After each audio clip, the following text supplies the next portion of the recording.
Hello, and welcome to the Westmoreland Museum of American Art's virtual programming.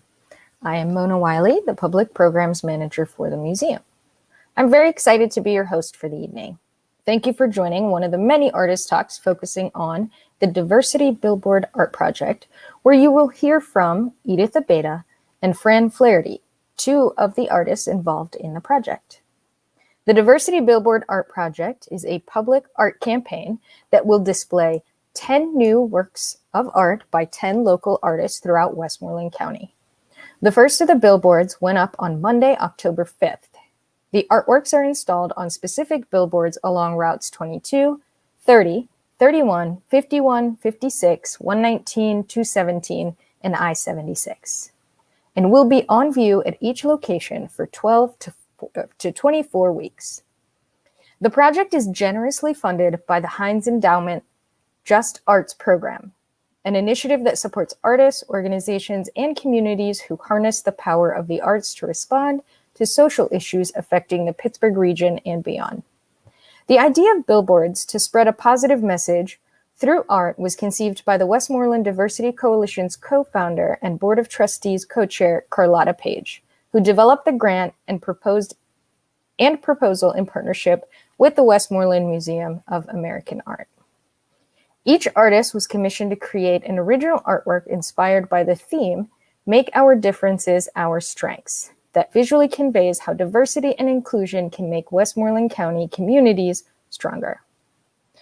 To allow the public to experience all 10 artworks at once, and to deeply engage with and reflect upon the overall message, the coalition plans to host additional exhibitions featuring the artist's work in several Westmoreland County venues, contingent on pending health and safety protocols. The first exhibition of the 10 works is planned to be and is on view at the Westmoreland Museum and opened October 16th and will close on November 15th. So you have one weekend left to reserve your time ticket on our website.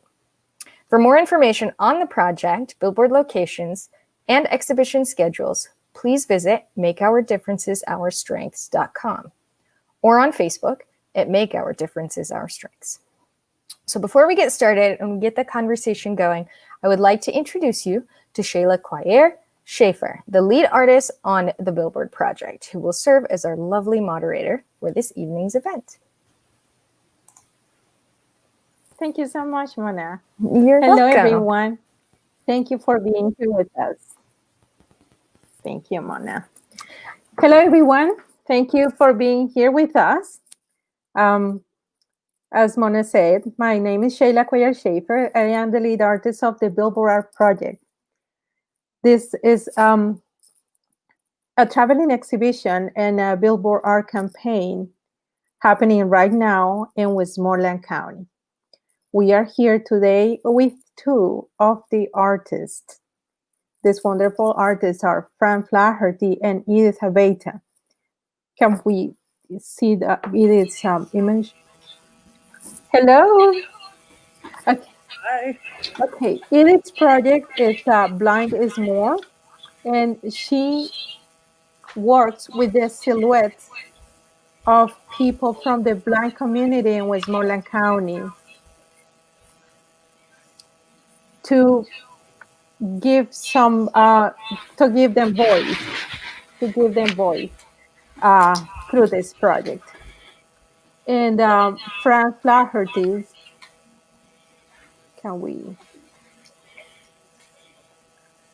uses the word love to make a profound connection between the American Sign Language and the shape and the letters of the alphabet that form the word. So here with us are the two artists. Good evening, ladies. Hi, Shayla. It's great to be here. Okay, let's start talking about, we were talking recently about how your process informed this project. How that worked into this idea? Can we talk about this? on your Yeah, work with communities and yeah, sure, absolutely. So, I've been working with large groups of people and collectively and participatorily. I'd probably say for almost two decades. For the last 6.5 years, mostly I've been really fortunate to collaborate with residents who live in the Pittsburgh neighborhood of Hazelwood. And when I saw the call for the billboard, it was really intriguing to me. I think as a site for art, it has a kind of this amazing power as far as scale and visibility. And so because of the focus, make our differences our strength, I was just like, okay, well, what is it that I could do, or what can I bring or propose to this project? Not necessarily that's unique, but that might relate already to the work that I'm doing. And so I work with a couple of people in Hazelwood that are blind, and I've known them now for multiple years. And, I find myself continually making the mistake of saying like, oh, see here, or can you see this? Or just using these visual words to speak with them. And, fortunately, they're pretty polite about telling me they don't see it. And so thinking about as an artist, how specific mediums are exclusive, right? That there's, unless we are really making some effort to be as inclusive as possible, there's people that are left out. And so I thought, okay, well, maybe there's a way to connect with some folks in Westmoreland County that are low vision or have blindness. And so like a lot of people, you just do a quick internet search. And the Westmoreland County Blind Association came up in that search. And so I thought, okay, well, this is a possibility to reach out to an organization who already has a population of people who might be interested, as opposed to trying to connect with people individually. And then I think, one of the other things that was of interest to me is that they do a lot of textile production at the Westmoreland County Blind Association, and they're classified as essential workers. And so I thought, okay, well, here's a possibility, right? They're essential workers. It's textiles. I've worked with textiles before in my work as a way to reference the figure. And so I thought, okay, here is one possibility. So that's kind of how I got to the point of my idea for approaching some people that I don't know and an organization that I don't know to work with to make public art with. And then, and you ended up meeting with them like every 2 weeks. Right. So we started, fortunately, the executive assistant there, Amy, was very gracious and very generous with her time. And also, as well as other staff people that were there, but most importantly, the 5 people that I was able to collaborate with, Autumn, Clyde, Dave, Liz, and Mike, just were very generous and open with their time, and very explicit and upfront about their interests, and they're sharing some of their own experiences. So we met yeah, every couple of weeks, this project had a pretty fast turnaround. So establishing relationships and cultivating trust with people in a short time frame, it can be tricky, but it worked out. And once again, I think the collaborators that I was fortunate to work with for being so accommodating. So sometimes the topics of our meeting would be what is the text going to be on the billboard, for instance, and so we would spend a whole session just brainstorming slogans, and then I would go back and potentially do research, and then come back and say like, okay, we've ranked these slogans. This one's already taken somewhere else, or this one's being used in this way. We talked about color and how the seasons would be changing when this was up, and what would be the most impactful color against whether it was the sky or trees turning different colors. And since I didn't know where the location would be, we had to choose a color that would be that would have the most contrast within all these different unknowns, right? So and then so then I would make samples in between our meetings and bring them to the group so that they could then touch them or see them or experience them to provide some feedback and direction on how to go forward. So, I mean, it was a very smooth process. And like I said, I mean, I think one of the things that stood out to me the most was from our first session, where someone had said to me that we are a silent group. So it's like, okay, how can this billboard or this art project amplify their message and who they are? And so they had come up with the slogan "Blind is More," and yeah, that's what we decided to go with. I certainly can keep talking on about how the images are the way that they are, but I don't know, maybe, I don't know if Fran wants to jump in at this point about her process.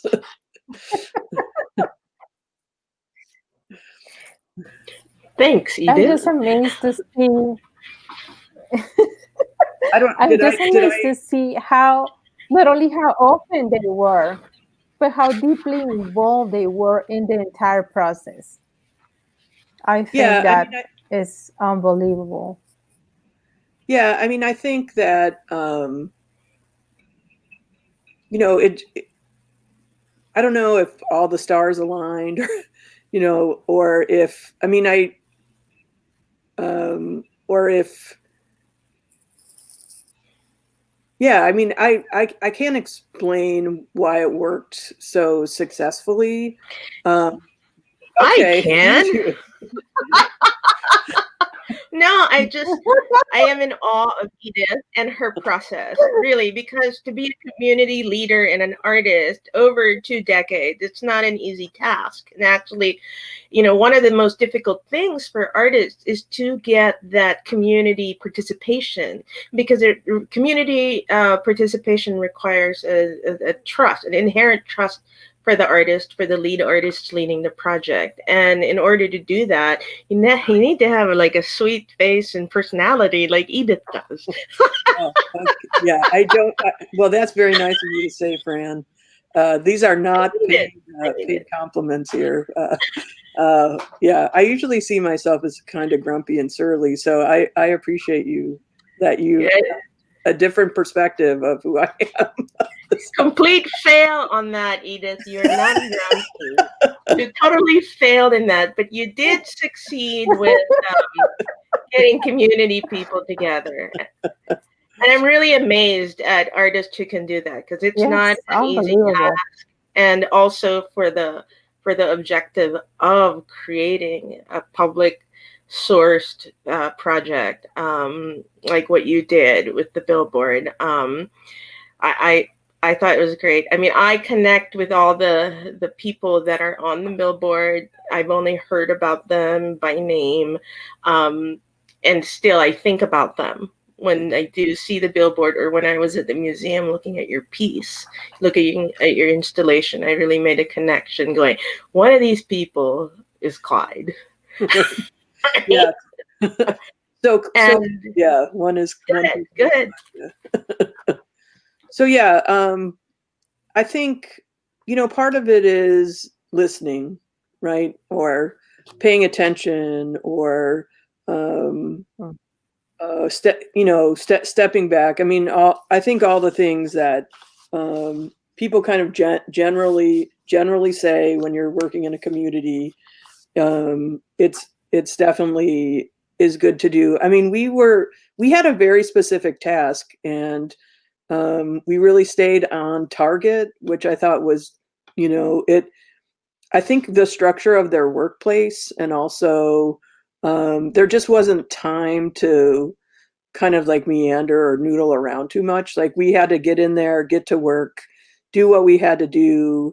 And I think the same for myself as an artist, right? There wasn't, you know, in between the meetings, I had to really make sure that I had the content that I was saying that I would provide in the samples, because there just wasn't, I didn't have endless opportunity to engage with the 5 people that I was collaborating with. And so, you know, I had, of course, preconceptions about how I would like the billboard to be. And so I really wanted to include their portraits in the billboard. And so very politely, Autumn and Clyde and Dave and Liz and Mike, well, Mike was gung-ho for it, but they were just like, look, we cannot put our photos up there, right? Like, our photos cannot be on the billboard. It's an issue of safety for us. We're already vulnerable, and it may open us up for more problems.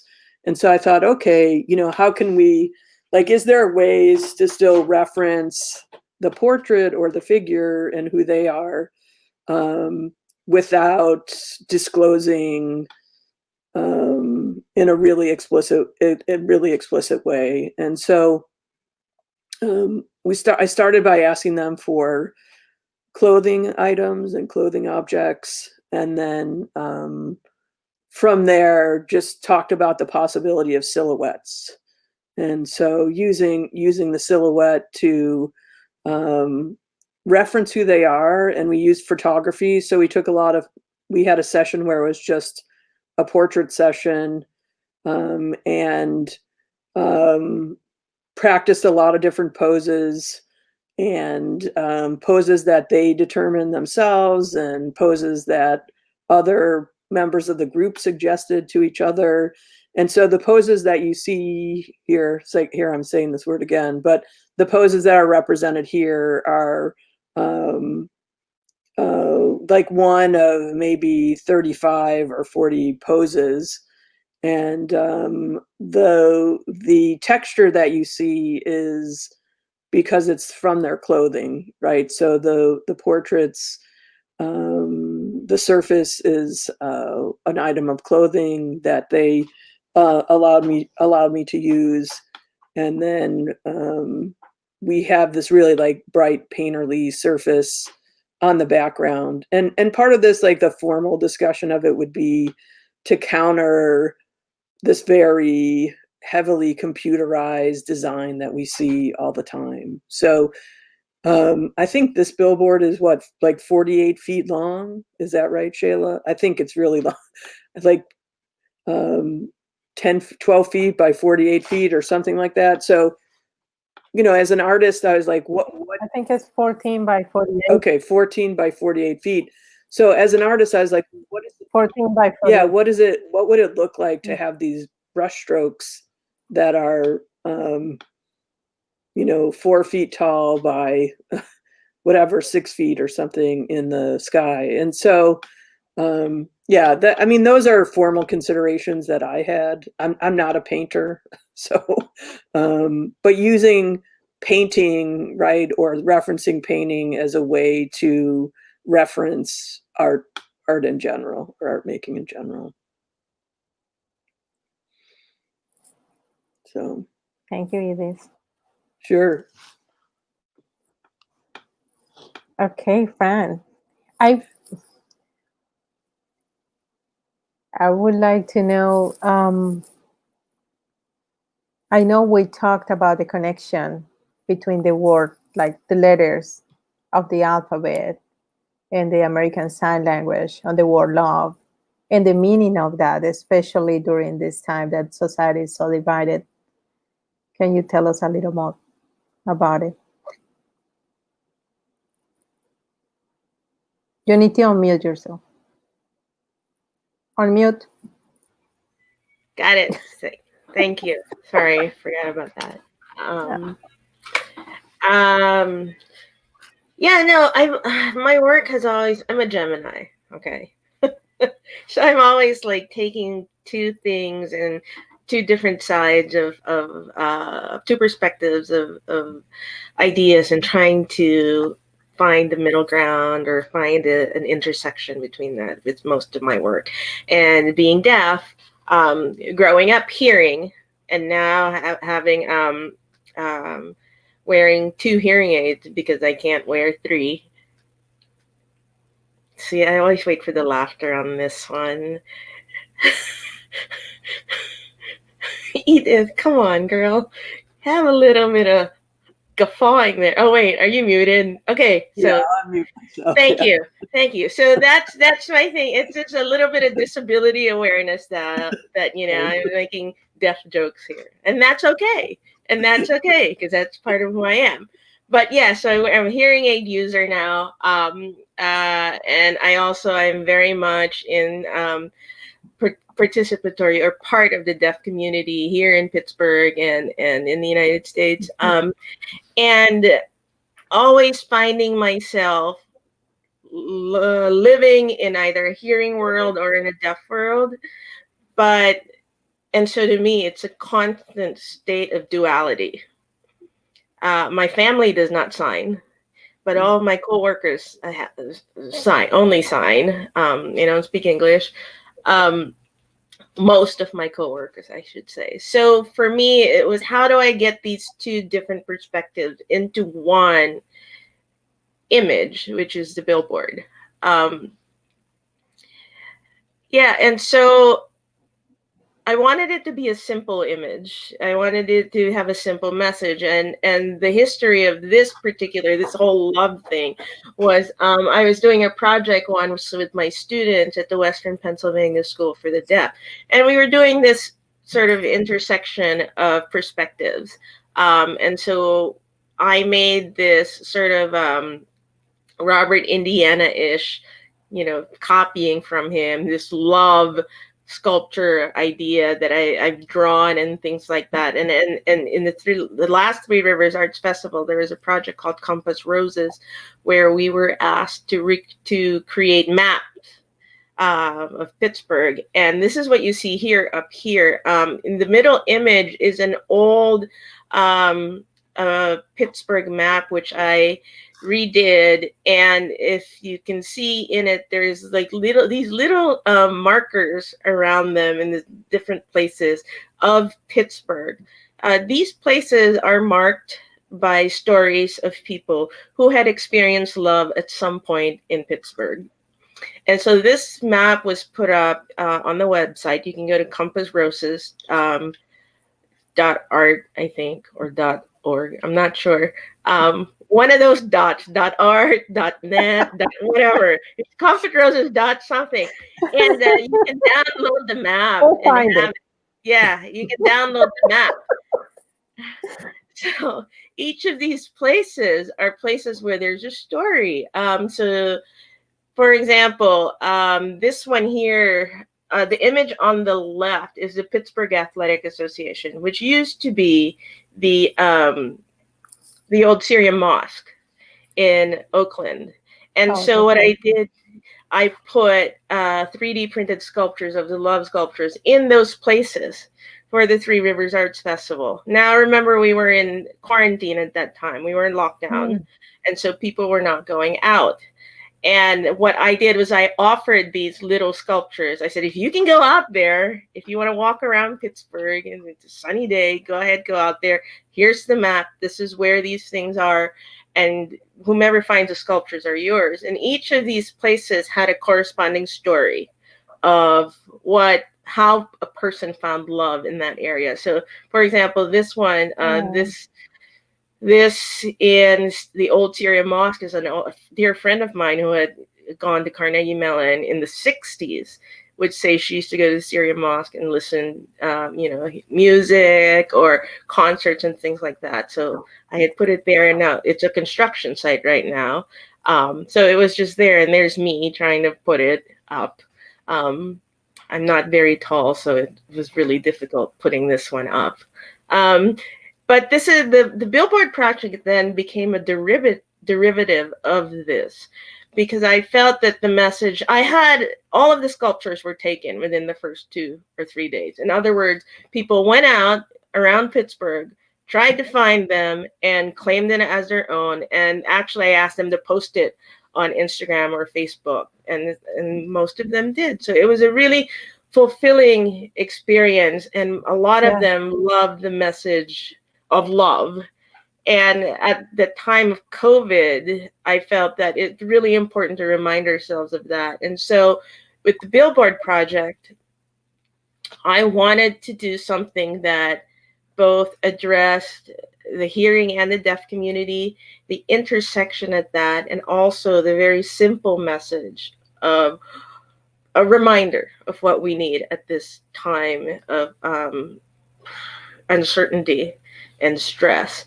So here you see different hands, different people who are very close to me, actually. The first one is a hand sign of my daughter-in-law, and then the rest of them are friends. And the person doing the V is a really, really old friend from almost 30 years ago. So there's a lot of... I have a question about this here. The hands, they look like different races. Was that something on purpose, or you selected the people because they were close to you and that came second? So isn't that weird though to think about that? But because I'm an immigrant, right, and my community is not defaulted as to white people, right? I have friends from all different races. So all of these people are close to me. And I selected them based on many different aspects, not just the skin color. It's just curious how that worked out for me. I tried to do it with, I have different versions of these. I tried the same person's hand and all of that, but it just was so much more dynamic with the different hands. And also the dynamics of the word love, when it's written in Roman alphabet, LOVE. I think that when you look at this piece, it's kind of hard to miss what the word is.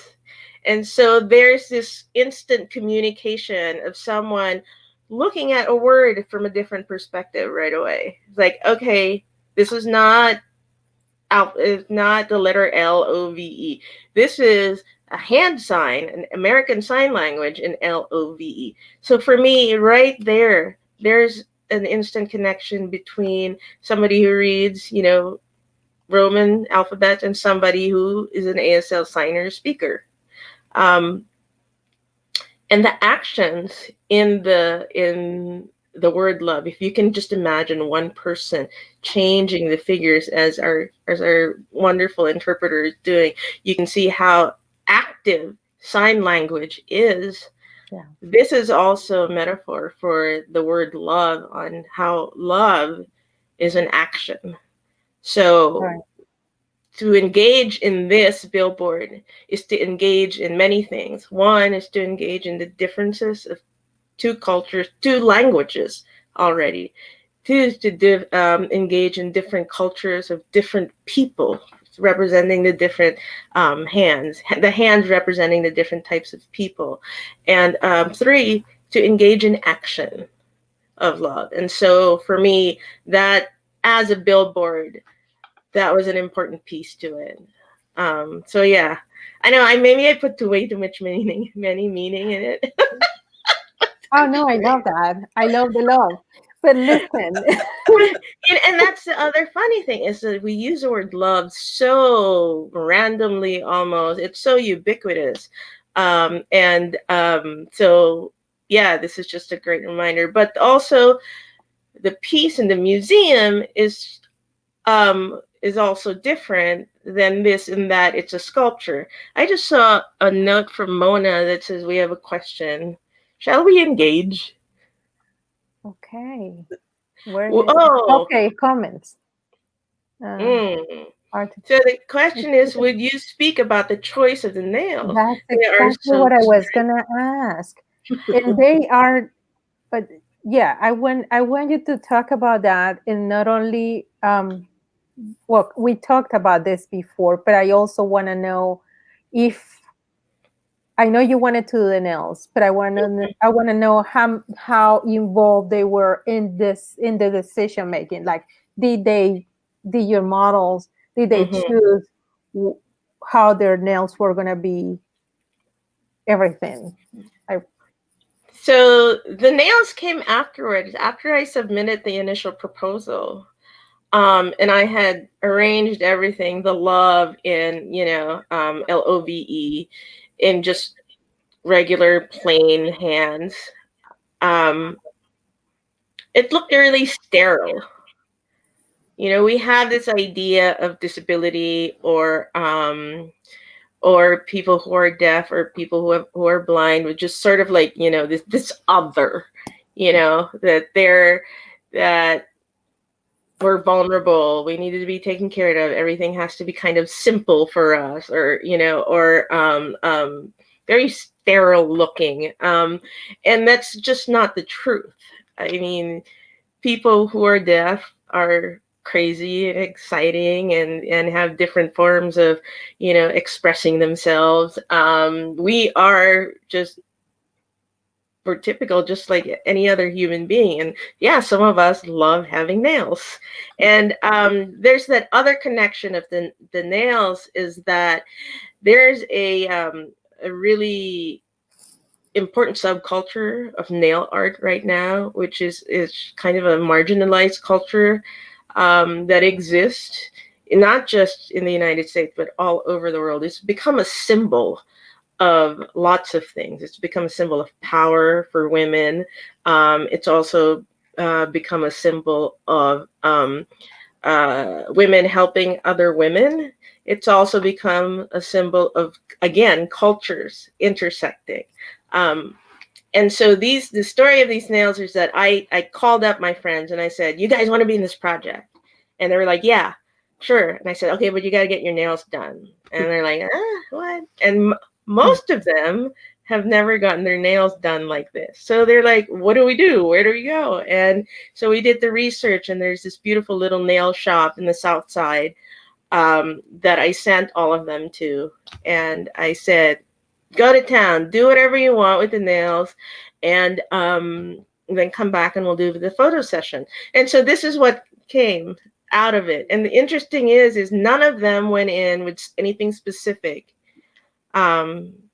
With any specific designs. They went into the nail place. So there's the other aspect of it, is that these nail artists actually produce these nails for this project. So I probably should be crediting them. I don't know who they are. I will get back to you on that. And then if you'll notice, this woman didn't have any nails on because it was time of COVID, and she said, I'm really not comfortable going into salon at that time, at this time. And I was like, fine, come on, it's a story. Everything is a story in here. The first one is Autumn. She's my daughter-in-law. She said, she has to go to work every day, and she didn't want her nails to be a little too flashy. So I was like, yeah, sure. The other, the V is Kenny, and she was just, I said, do whatever you want. She said, well, I don't know what to do. So both her and the E, Christiana Dolores, had the nail technicians just do what they want with their hands. And so there's another aspect of creativity, like getting that community input in it in a different way that Edith did, you know. Edith likes to connect with community by actually doing something good. I'm just like, hey, community, come here, do our nails. That sounds good. You're making me look bad, girl. No, I was going to ask, did they just get one hand done, or did they get both hands done? What do you think? I'm a cheapskate? No. They got both hands done. Of course they got both hands done. And how long did they keep the nails on? And Not very. Really? Not okay. very.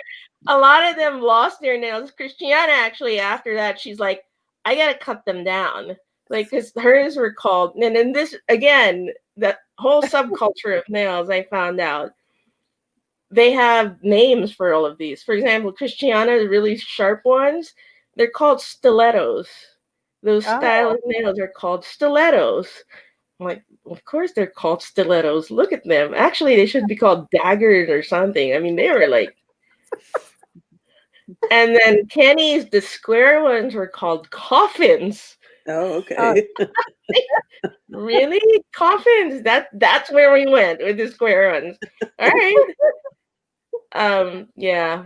So, you know, and that's what I think about when I see these and I see the pieces. I think about these people that I love, that are very dear to me, and the stories that we went through. Yeah, it's not quite as, you know, good as what Edith's doing.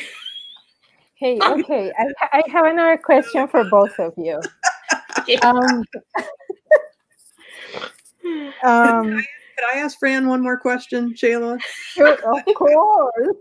I just was going to ask her, so how do you think nails are going to figure into your future work?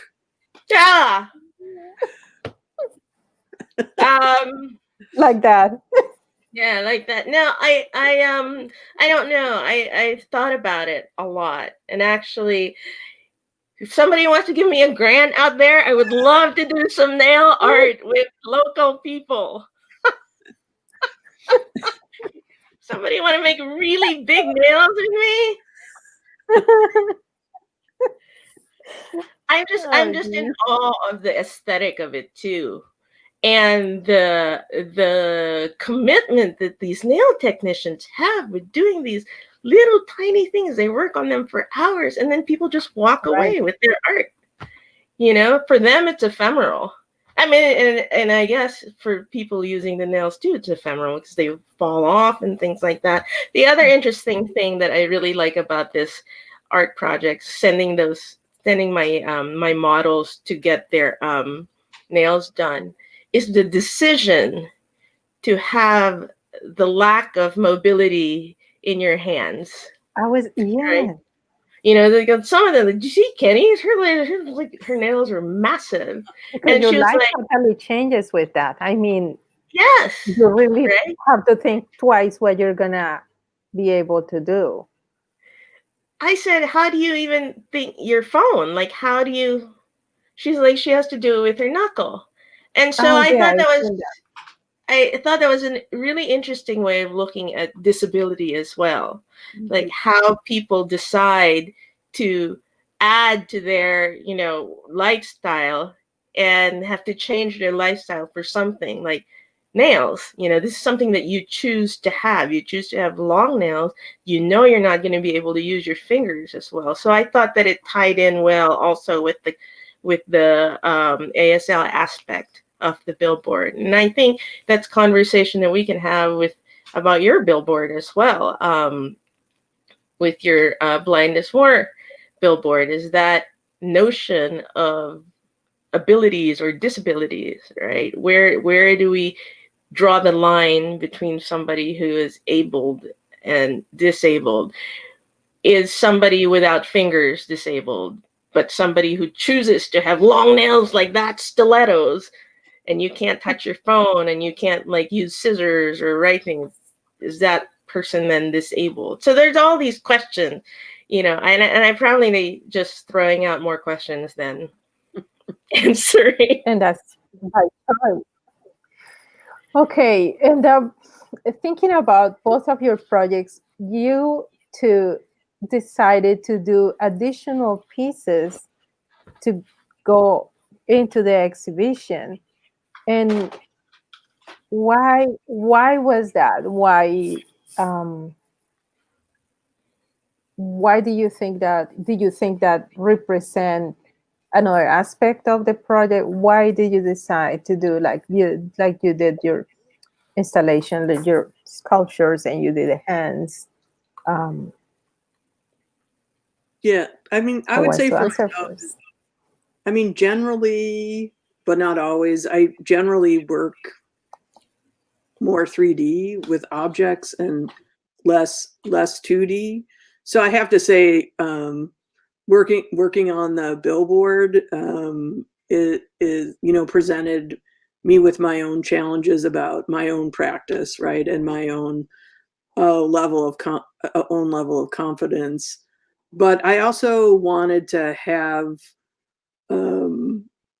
objects that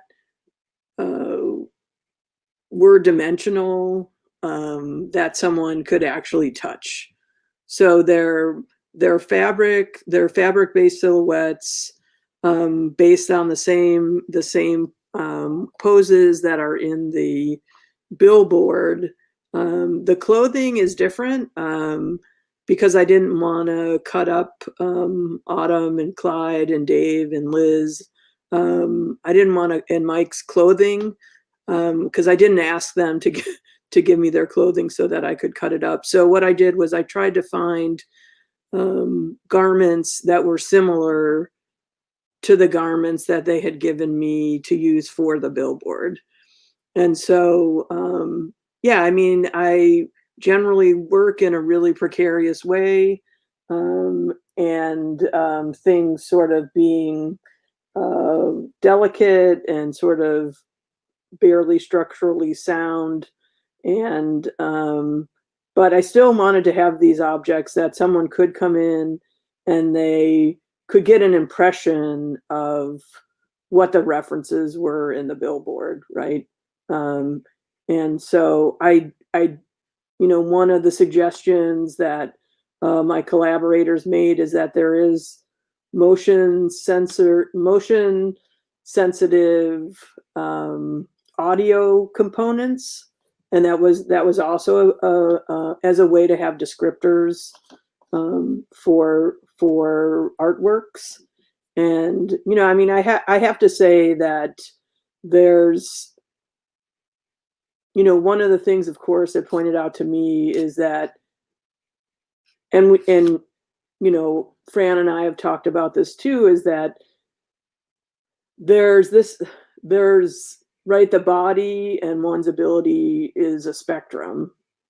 And so what is it that we do as artists or arts administrators or arts institutions to either uphold or dismantle these kind of, you know, constructs of like what's accessible and what's not accessible. And so this was my way to make these objects accessible, but then there is also the issue of generally you're not allowed to touch things in museums.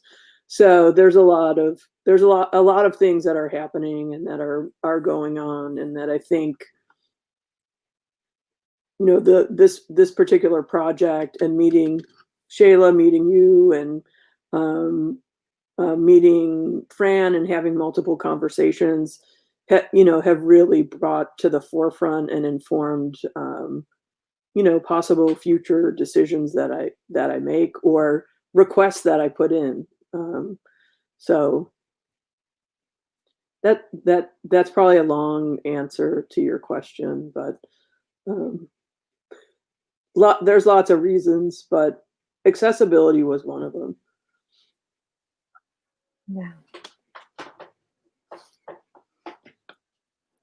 Can we see Fran's work?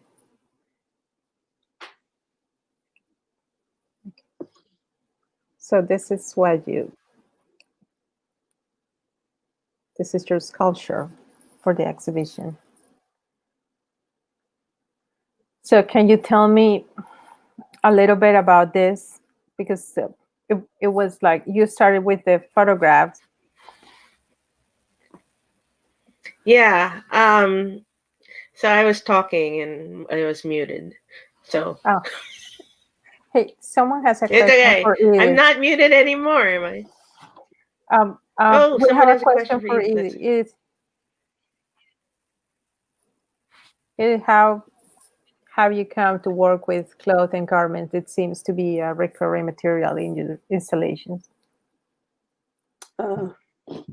Yeah, I mean, I'm happy to answer it, but I also don't want to step into Fran's answer. I think you have a fan, Edith. I think you should answer. Give the public what they want. Yeah, I agree. I started working with garments a while ago, and I think there's multiple reasons why. One, I was interested in there's environmental concerns around clothing and fashion. There's exploitive labor practices around clothing. There's the sense of disposability around clothing, but then also there's these inherent kind of stories that are contained within garments. And, you know, as an art, I mean, then there's like the practical notion that it's very easy to get clothing. And so, you know, as I don't know, through my art making history, I was very interested in trying to not completely replicate or illustrate, but sort of how can we call attention to the cycle of clothing. And so thinking about acquisition, wearing, distribution. And so I started making really, really large scale weavings, basically site-specific weavings. This began inside of galleries at first. And they were basically putting out calls for clothing donations and trying to collect clothing that was specific to location, right? So trying to capture garments from people that lived close to where it was the installation would be. And then also clothing sort of standing in for the body and the figure, and then the collision of the body with architecture. So these were things that I were doing and sort of really testing the or putting strain on the sort of like the built environment that these installations were in with humans. So, and that's like a whole nother path we could definitely go down, but I don't want to take tons of time, but the idea was, right, like there's so much focus on built environment and buildings. And I was really interested in the fact that without people, the buildings don't survive. And so what happens when there's this tension, which I think that there is between people and buildings, and so physically creating those tensions through like the weight of garments, the weight of people, and really kind of testing the limits of what the walls could hold and the space could hold, but also this coming together of people, you know, symbolically, but also literally. So one of the things that I would build into the installations was the collective deconstruction of the work. And because, once again, really interested in this sort of ephemeral kind of performative nature of making really large scale works that then just disappeared. And so, usually the last day of an exhibition, I would invite people, put ads out and invite people to come and take the garments, and they could take as much as they wanted. No questions asked, the more that they took.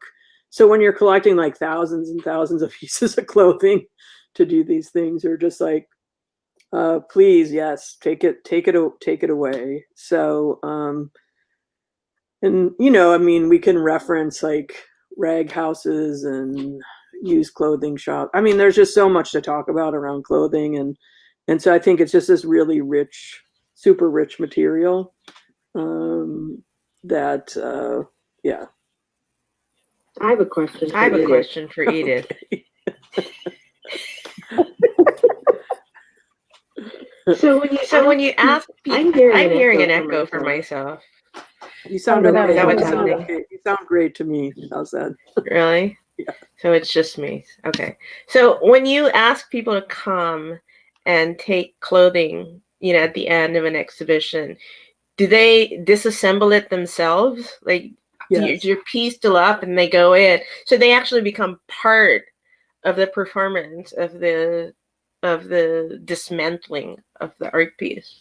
Yeah, I mean, they become part of the labor, right? That's awesome. Yeah, and there are parts of it sometimes where people are not able to actually dismantle it. So if it's like 20 feet tall, there are parts of it that have to be brought down in a way that's safe, right? Because there's some safety issues and safety concerns. But yeah, it's awesome to see, what could take like 4 weeks of like 10 or 12-hour days just come down in a couple of hours, and people just kind of walking out the door. And so, and then there's also stories that people offer up about their need, or like they're just like, oh wow, this is amazing, or their whole response to getting the garments, right? And generally people are happy to unload clothing, like they might be keeping it for sentimental. I just want, yeah. Anyways, let's talk about you, Fran. I think it's fascinating. Yeah, I think it's fascinating. For Fran. It is fascinating. Yeah, I mean, clothing is rich. Fran, for sure. your sculptures are beautiful. Oh, You see a thank question? you. Your sculptures are beautiful. Can you describe your process of creating them? Yes, I can actually. I'm a tech junkie. I love technology. I really do. I study it. I incorporate it in my work as much as I can. I teach it. So these sculptures are laser cut corrugated cardboard pieces that have been stacked. So what that means is I made a 3D model using software. The software that I use is called Rhinoceros, and it's a software that's been around for a long time. And I'm familiar with the software because when it first came out, I was one of evaluating it. And so I'm just really comfortable with using the software. So I was able to create these 3D models of hands shapes to represent the ASL alphabet. And I cut these models. We're all talking virtual, right? I cut them virtually into layers, and each of those layers were put into a laser cutting machine, and the laser cut out each layer. Then the layers were all stacked one on top of another until it built this model. So these models are about 20 inches high. So after they were stacked, it was there's plastered around it, and sanded it down really fine. Now that part of the sculpture, I have to take thank my studio helper, Ada Bosonera-Schwerin, who's also my college friend, a good friend. We've worked together for years, and she is my quality control person, I like to say. I am less concerned about the little nicks that show up in the sculpture, but Ada, she's literally my quality control person. I make a piece of art and she'll like, you can't take that out here. You can't show that. Why not? And then she'll go through the things. And so it's nice to have that conversation. Sometimes as artists, we get so into our work that it's really nice to have somebody to bounce, somebody that you trust to bounce critiques off of you. So this is collaborative with my good friend Adelgisa. And so this is plastered and sanded down very fine and painted with enamel. The reason that I did this instead of just showing a picture of the LOVE is one, because similar to Edith, I wanted some tactile elements to my piece. Most of the work that I do has some sort of tactile element to it. It's part of my attempt, my mission to be for a universal design. If somebody, one of Edith's friends, if Clyde came in and wanted to experience the sculpture, he could. I mean, you know, with the proper guidance, of course, of the museum staff, you can actually go there and touch the sculptures and feel it. It's also this weird question, this weird comparison between museum art, right, and public art. Right. And so this is another play, another intersection of those two subjects of, you know, what we consider as gallery art, you know, like high art, sculpture and things like that, as opposed to like a billboard that's, you know, something that you're reading when you're going 50 miles an hour down the road. I mean, 45 or 30, whatever it is on 30, whatever the speed limit is on 30. Yes, and so these pieces, I know they look almost like very heavy, sort of stone-like, but they're actually very light pieces because they're just cardboard inside with plaster around them. I hope I answered your question. I don't know. I just kind of... And well, sadly, it's time to close things up. Yeah, it's almost 7:58. That's because Edith took up most of the time talking.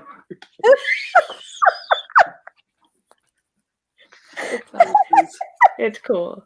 You know I love you. I want to thank everyone for being here with us. And if you want to know more about the project, you can visit our website, makeourdifferenceourstrengths.com. There's also information on the museum's website.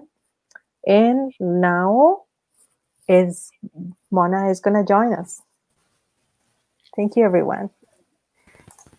Thank you so much for joining us, everyone. I really appreciate it. Thank you, Danielle, for interpreting this evening.